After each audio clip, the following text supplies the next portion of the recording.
Bore atomic model, उसमें हम लोगों का था कि एटम्स जो हैं वो इलेक्ट्रॉन से मिलकर बने हुए हैं। प्रोटॉन्स न्यूट्रॉन का पता नहीं था, प्रोटॉन को बीच में डाल दिया गया, इलेक्ट्रॉन को सर्कुलर ऑर्बिट में डाल दिया गया। अब इस कॉन्सेप्ट के लिए क्या क्या बात हुआ, क्या क्या जो है उनका डीमेरिट्स आया, डीमेरिट्स ही उनका अनसक्सेस है।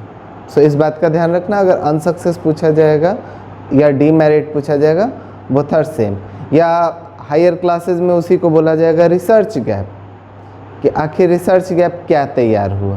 तो जहाँ रिसर्च गैप तैयार होता है किसी भी पार्ट में, तो हम लोगों का अगला थ्योरी वहीं से शुरू होता है। सपोज करो तुम आने वाले समय में जब पीएचडी करोगे, देन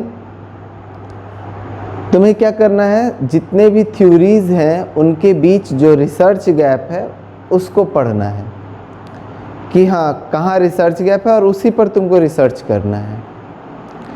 तो जब बोर एटॉमिक मॉडल आया तो उसके बाद के जो स्टूडेंट्स थे उनको जो है ये काम दिया गया कि बोर के जो मॉडल में जो कमियां हैं आप उनको दूर कीजिए।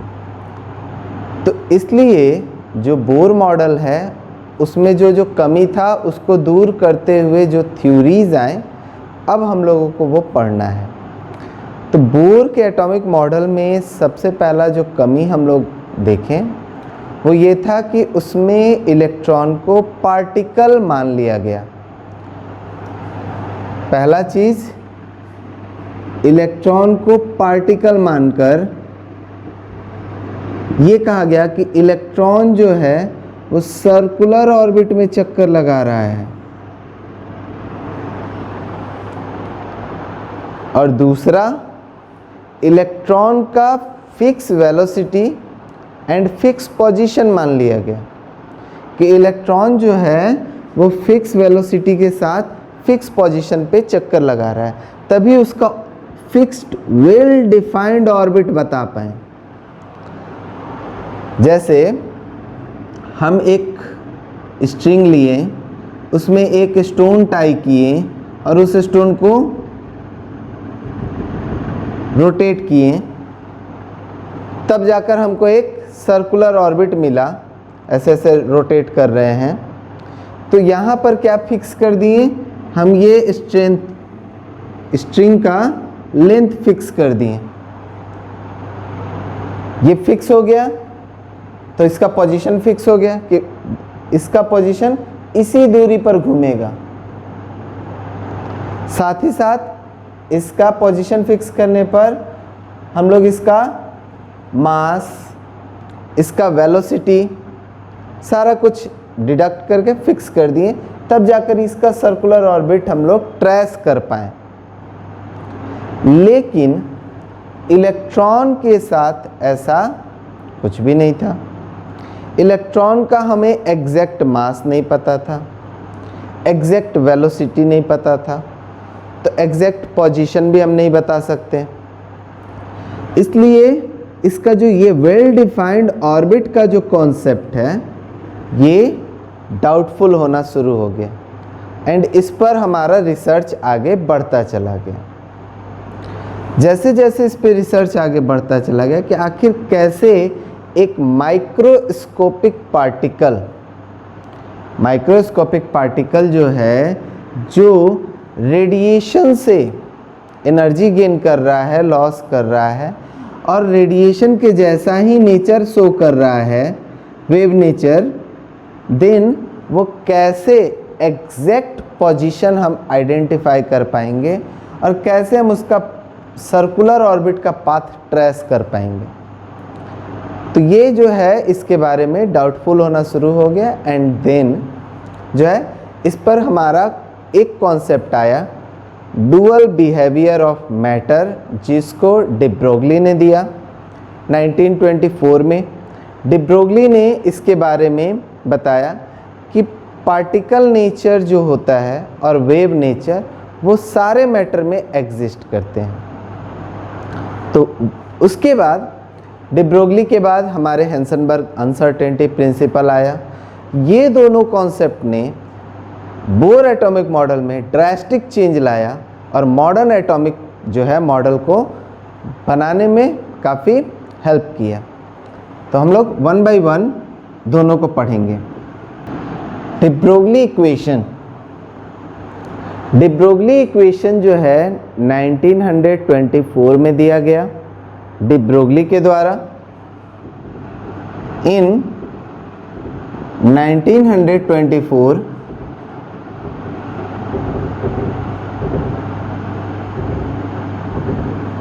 डी ब्रोगली प्रपोज्ड,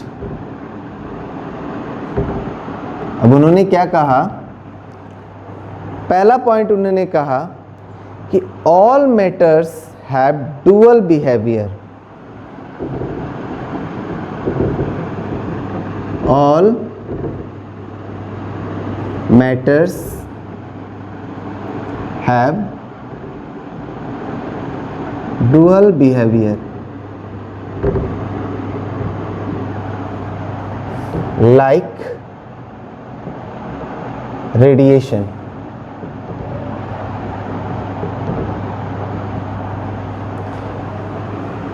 रेडिएशन की तरह सारे मैटर्स में डुअल बिहेवियर होते हैं, जो पार्टिकल नेचर भी शो करता है एंड वेव नेचर भी शो करता है। That is both particle as well as wave nature। दोनों में पार्टिकल नेचर भी होता है, वेव नेचर भी होता है। सारे मैटर्स के बारे में बोला गया। सारे मैटर्स का मतलब हम तुम सारे लोग इंक्लूड हो गए। उन्होंने कहा कि जितने भी तरह के पार्टिकल्स हम लोग समझ सकते हैं, जितने भी पार्टिकल्स हैं उनमें भी वेव नेचर होता है, लेकिन हमारा मास ज़्यादा होने के कारण हमारा पार्टिकल नेचर विजिबल होता है। वहीं जो माइक्रोस्कोपिक पार्टिकल्स हैं उनमें मास कम होने के कारण वेव नेचर विजिबल होता है और पार्टिकल नेचर भी विजिबल होता है। रेडिएशंस में मास और कम होने के कारण वेव नेचर केवल विजिबल होता है, यानी कि जिसमें मास बहुत ज़्यादा है उसमें पार्टिकल नेचर, माइक्रोस्कोपिक पार्टिकल्स जिसमें पार्टिकल और वेव दोनों दिखता है, और रेडिएशंस जिसमें मोस्टली वेव नेचर दिखता है, पार्टिकल नेचर नहीं के बराबर दिखता है क्योंकि उसमें मास नहीं है। तो ये इनके थ्योरी का मेन पार्ट है कि हमारा जो है सारे मैटर्स जो है वो डुअल बिहेवियर शो करते हैं, like particle as well as wave nature. Calculation of wavelength, wavelength क्या कैलकुलेशन जो वेव नेचर शो करेगा।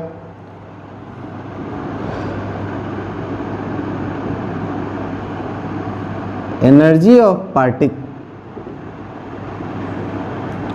ऑफ मैटर एज पार्टिकल,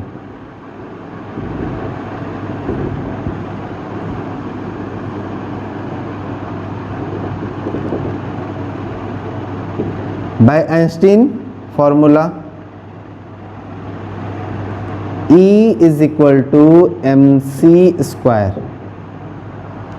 जो हम लोगों ने ये वर्ल्ड फेमस फार्मूला देखा है वो आइंस्टीन ने दिया है, जिसमें कहा कि जो एनर्जी है वो मास और स्पीड ऑफ लाइट से इस तरह रिलेटेड है, is equal to mc²।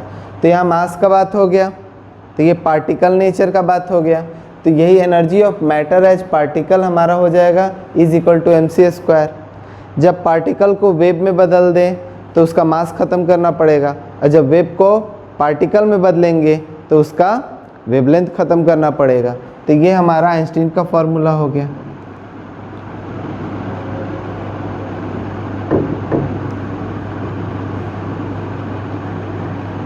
Energy of wave by Planck's quantum theory. Planck's quantum theory से हम लोगों को क्या मिला, E is equal to H nu. So दोनों हमारा एनर्जी है, इक्वेट करेंगे, इक्वेटिंग इक्वेशन 1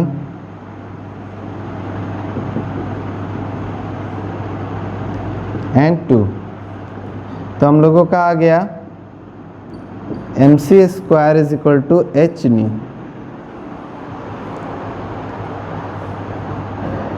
नाउ हम लोग इसको लिख सकते हैं mc square is equal to nu is equal to H C by lambda, since nu is equal to C by lambda. पहले जितना फॉर्मूला पढ़े वही है, तो c एक कट गया, लेमडा आ जाएगा इधर, mc आ जाएगा इधर, then lambda is equal to h by mc।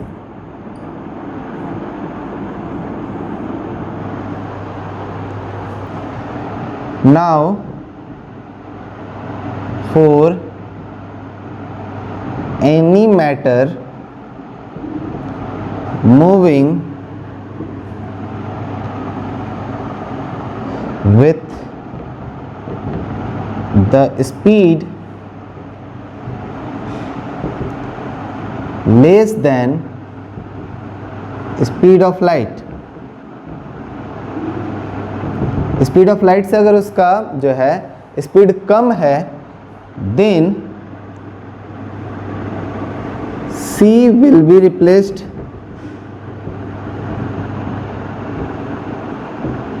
by v।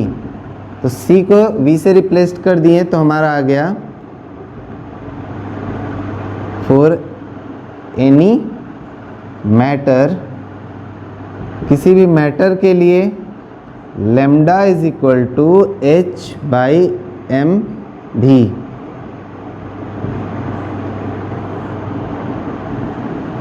This is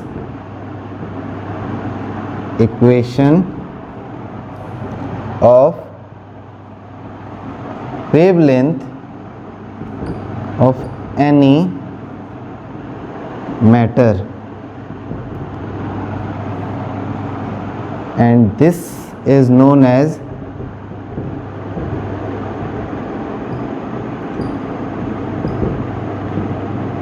de Broglie equation।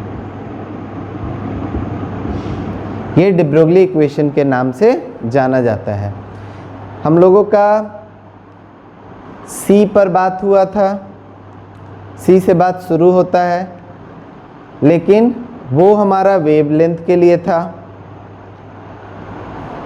पर मैटर जो भी होगा उसका स्पीड लाइट के स्पीड के जैसा हो नहीं सकता। अगर किसी भी मैटर का स्पीड होगा तो वो लाइट के स्पीड से कम होगा। तो लाइट को यानी कि c को रिप्लेस कर दिए v से, c को v से जैसे रिप्लेस किए तो मेरा इक्वेशन हो गया लैम्डा वही है, h वही है, m वही है, c के जगह पर v हो गया है। ये फ्रीक्वेंसी नहीं है, न्यू नहीं समझना है, ये वेलोसिटी है, v है। So this is known as de Broglie equation used to calculate wavelength of any matter, and this is the equation used to calculate wavelength of any wave। किसी wave का या किसी माइक्रोस्कोपिक पार्टिकल जिसका speed light के speed के जैसा बोले तो उसके लिए ये यूज होगा। लेकिन इसका यूज़ हम लोग करेंगे यानी कि भी तब लिखेंगे जब हमारा कोई भी मैटर होगा। अल्टरनेटली मास इंटू वेलोसिटी को हम लिख सकते हैं मोमेंटम, तो लिख सकते हैं lambda is equal to h by p, where p is momentum.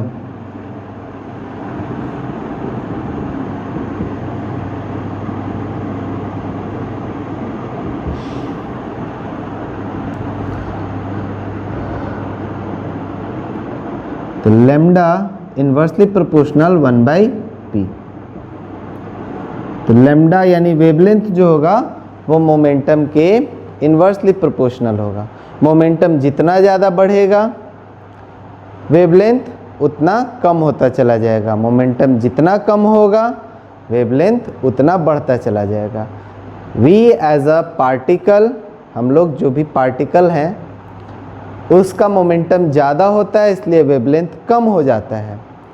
लेकिन जो माइक्रोस्कोपिक पार्टिकल्स हैं लाइक इलेक्ट्रॉन या अदर रेडिएशंस, वो जो है मोमेंटम बहुत कम रखते हैं इसलिए उनका वेवलेंथ सिग्निफिकेंटली हायर होता है। नोट डाउन करो। अब हमारा सवाल आता है कि डी ब्रोगली इक्वेशन आखिर हम लोगों को क्या चाह रहे थे। डी ब्रोगली अपने इक्वेशन से हम लोगों को क्या बताना चाह रहे थे कि अब तक बोर एटॉमिक मॉडल जो था उसमें ये क्या कह रहे थे कि क्या चेंज होना चाहिए। तो डी ब्रोगली ने ये बताया कि अगर हमारा जो है कोई भी मैटर है, कोई भी पार्टिकल है, वो मोशन में है तो उसमें पार्टिकल नेचर भी मिलेगा एंड वेव नेचर भी मिलेगा। इसका मतलब कि इलेक्ट्रॉन जो ऑर्बिट में चक्कर लगा रहा है, जिसका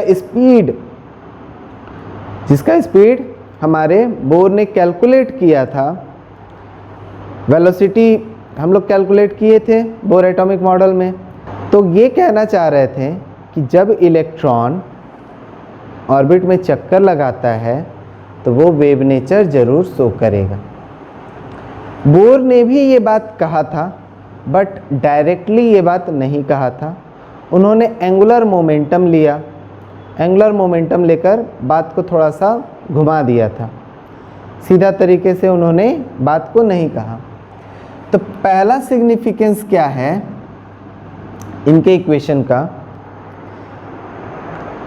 जो भी मैटर पार्टिकल है उसमें डुअल बिहेवियर होगा अगर वो मोशन में है। All matter in motion have dual behaviour.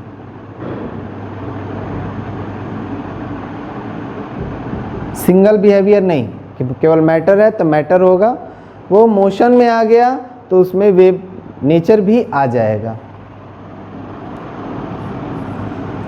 दूसरा इनका जो सिग्निफिकेंस है वो ये है कि जो माइक्रोस्कोपिक पार्टिकल के लिए उसका सिग्निफिकेंस है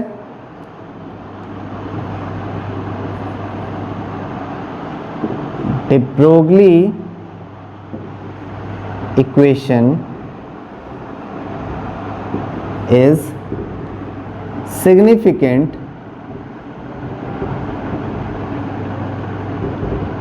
for microscopic particles। Microscopic particles का मतलब हो गया जैसे इलेक्ट्रॉन्स, प्रोटॉन्स, ये जब मोशन में होंगे तो उस केस में डी ब्रोगली इक्वेशन काफ़ी सिग्निफिकेंट डेटा देता है, but not for macroscopic particles. Macroscopic particles का मतलब हो जाता है हम लोग की तरह बड़े पार्टिकल्स जिसका मास बहुत ज़्यादा है, उनके लिए ये नहीं है। जो माइक्रोस्कोपिक पार्टिकल्स है उसके लिए ये काफ़ी सिग्निफिकेंट है, उसका वेवलेंथ कैलकुलेट करने के लिए काफ़ी सिग्निफिकेंट है। For example, for microscopic particles, कोई भी एग्जांपल ले सकते हैं, इलेक्ट्रॉन का ही ले सकते हैं, इलेक्ट्रॉन का वेलोसिटी वगैरह हम लोग का है। जैसे माइक्रोस्कोपिक पार्टिकल्स है उसका वेवलेंथ आएगा कुछ जो है 10⁻⁻⁶ मीटर इन जनरल।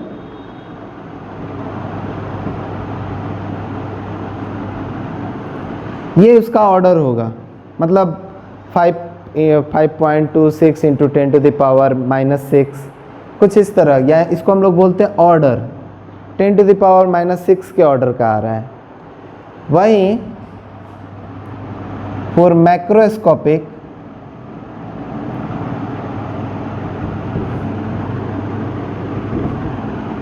जो वेवलेंथ आएगा वो आएगा 10⁻38।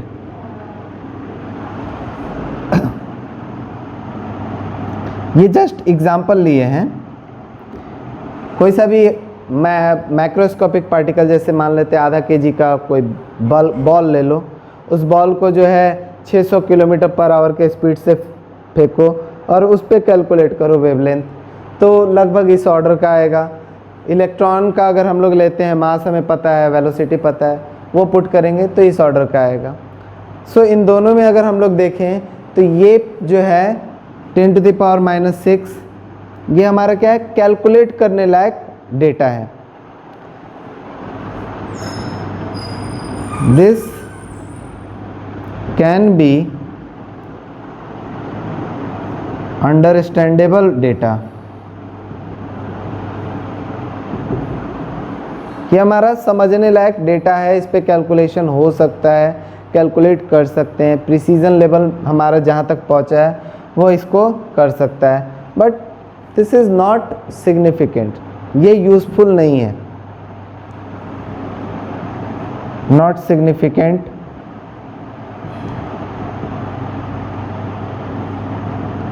तो ये हमारा मैक्रोस्कोपिक पार्टिकल के लिए यूज़फुल नहीं है।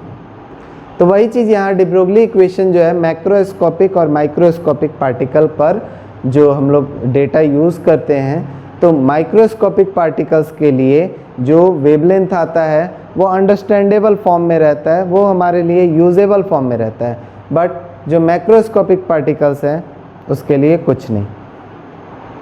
जितना छोटा वेवलेंथ आएगा वो हमारे लिए अभी एप्लीकेबल नहीं है, अभी के करंट जो हमारा साइंस चल रहा है उसमें एप्लीकेबल नहीं है, लेकिन आने वाले भविष्य में हो सकता है। तो आने वाले भविष्य में हो सकता है कि हमारा प्रिसीजन लेवल इतना पहुंच जाए, हम इस वेवलेंथ को कैलकुलेट कर सकें, तो हमारे लिए ये सिग्निफिकेंट तब हो जाएगा। अभी नहीं है, लेकिन आने वाले भविष्य में हो सकता है। Wave like motion of electron while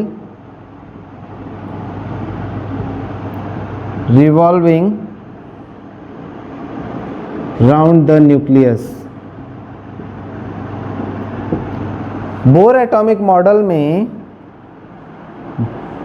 जो हाइड्रोजन है उसमें इलेक्ट्रॉन कैसे चक्कर लगा रहा है, ऐसे सीधा सीधा चक्कर लगा रहा है। ये बोर ने बताया।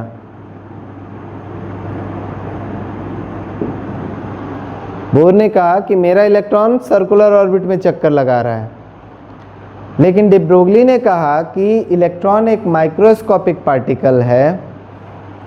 अगर माइक्रोस्कोपिक पार्टिकल है तो उसका वेवलेंथ सिग्निफिकेंट होगा, आप उसको इग्नोर नहीं कर सकते हैं। इसका मतलब आप इलेक्ट्रॉन को पाथ वही दीजिए, बट इलेक्ट्रॉन को मोशन कराइए वेव की तरह।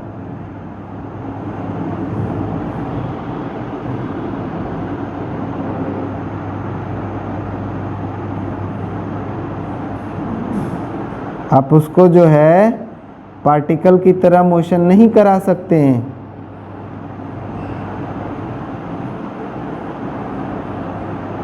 Like this, electron is not moving like this, electron is moving like this। तो ये significant change D Broglie equation के बाद बोर एटॉमिक मॉडल में आया।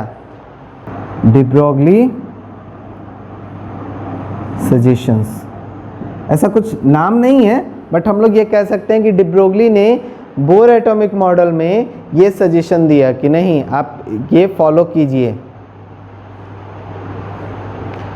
डी ब्रोगली इक्वेशन आने के बाद इलेक्ट्रॉन का मोशन इससे बदलकर ये हो गया कि इलेक्ट्रॉन अब सीधा सीधा चक्कर नहीं लगा रहा है, वेव के फॉर्म में चक्कर लगा रहा है क्यों? क्योंकि इलेक्ट्रॉन एक माइक्रोस्कोपिक पार्टिकल है, उसका वेवलेंथ सिग्निफिकेंट होगा।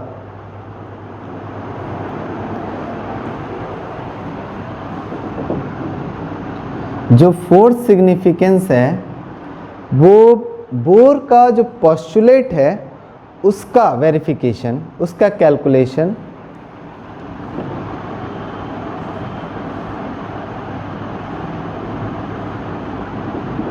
कैलकुलेशन या कहें verification of bourse postulate. Bore postulate में एक था कि हमारा जो एंगुलर मोमेंटम होगा वो इंटीग्रल मल्टीपल होगा h/2 पाई का। तब h/2 पाई जो है ये कहाँ से वो लिखें? ऐसे ही तो लिख नहीं दिए होंगे, कैलकुलेट किए बट उसको एक्सप्लेन नहीं किए। तो डी ब्रोगली इक्वेशन से उस चीज़ का वेरिफिकेशन मिलता है। For electron moving in any orbit, किसी ऑर्बिट में अगर इलेक्ट्रॉन मूव कर रहा है तो इस तरह मूव कर रहा होगा। अगर इस तरह मूव कर रहा है तो वो यहाँ से यहाँ तक एक वेव बनाया, दिस इज वन वेव। तो इसी तरह का ढेर सारा वेव इसके अंदर बनेगा और वो वेव कहाँ पर बन रहा है? इसके सरकमफेरेंस पे बन रहा है। तो हम लिख सकते हैं कि circumference is equal to, circumference जो है वो पाई के टर्म्स में कैलकुलेट कर रहा है, तो n pi, this implies that 2 pi r is equal to n pi.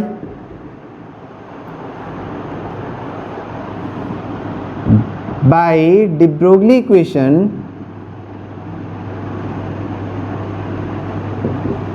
D Broglie equation से हमें क्या पता चला? Lambda is equal to h/mv। So हम ये इसमें पुट कर दिए, putting in one, putting in equation 1 we get 2 pi r is equal to n into h/mv। So mv मेरा इधर आ गया, mvr n, और ये 2 पाई इधर आ गया तो h/2 पाई। सो एंगुलर मोमेंटम जो होगा किसी भी ऑर्बिट का वो इंटीग्रल मल्टीपल हो गया h/2 पाई का। thus angular momentum of any orbit is integral multiple